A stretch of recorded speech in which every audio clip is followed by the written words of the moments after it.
Hi, I'm Ron. And I'm Don. And this is the Ron and Don Show. Thank you for joining us today.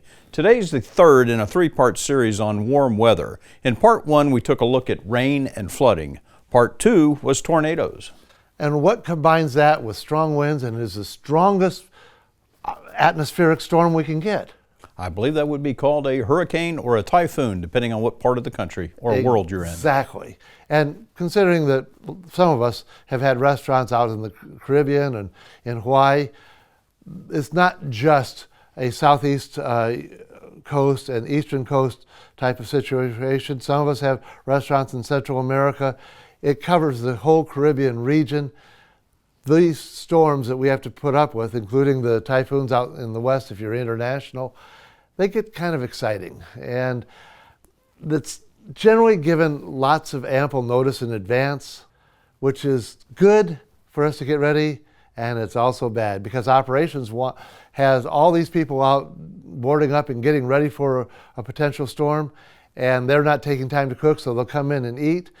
Well, they don't want us to board up their restaurants to look like they're closed, but we need to get them ready because by the time they're ready to have it boarded up, all the people we would have hired to do that are now at home at the last minute boarding up their houses, and they aren't coming back. Probably a little too late at that point in time. So I'd like to encourage you to go to our website at the Ron and Don Show. Take a look at some of the forms we've got. One of the forms we've got on our website is Emergency Operational Procedures for Hurricane Preparedness. Great form. Again, it may not be everything you need, but it's certainly a good starting point to be modified as needed for your brand.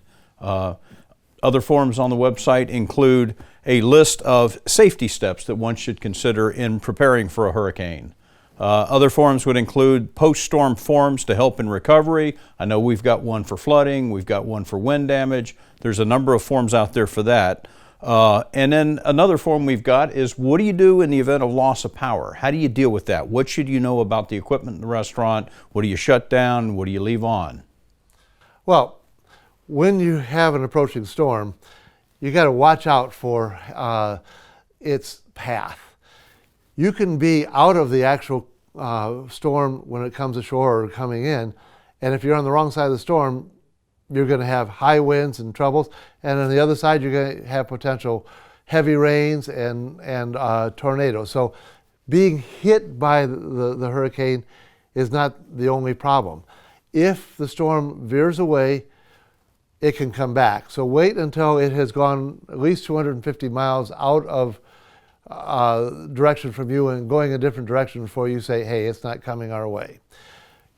To get ready for a storm, be sure you let operations focus on food, staff, local situations, handling, getting patio furniture in, that kind of thing.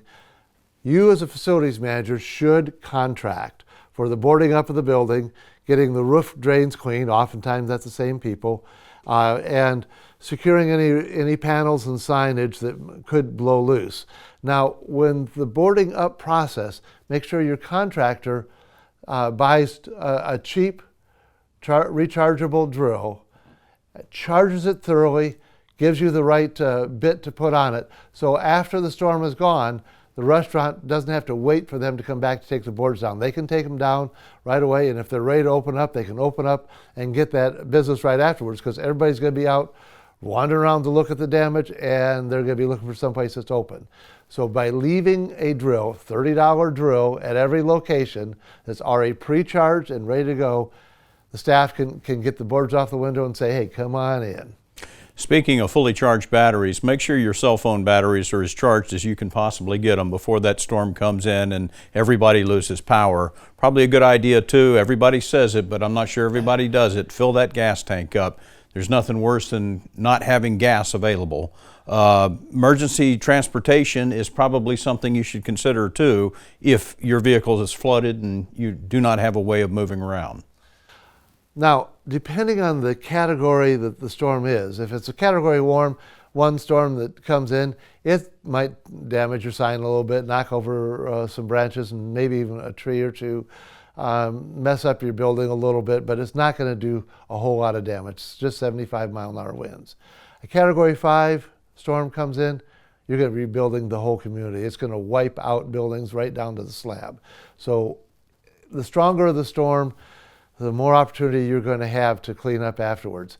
Now, this thing that we've been talking about in hurricanes carries on forward all the way up into the country. I remember a hurricane that came in just east of Houston that 2 days later was causing flooding in the Ohio River Valley all the way up to Pittsburgh. And there was tornadoes that had followed it all the way up that path. I think it was like 15 or 20 different tornado strikes. So it's not just the coastal communities that are affected.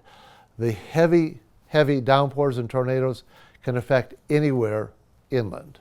I think too it's important for the facility manager to consider pre-positioning general contractors, supplies and materials in areas just outside where it's anticipated the storm's going to hit. There's nothing worse than having your materials or your men 100 miles away from where the restaurant is and not able to get to it in time.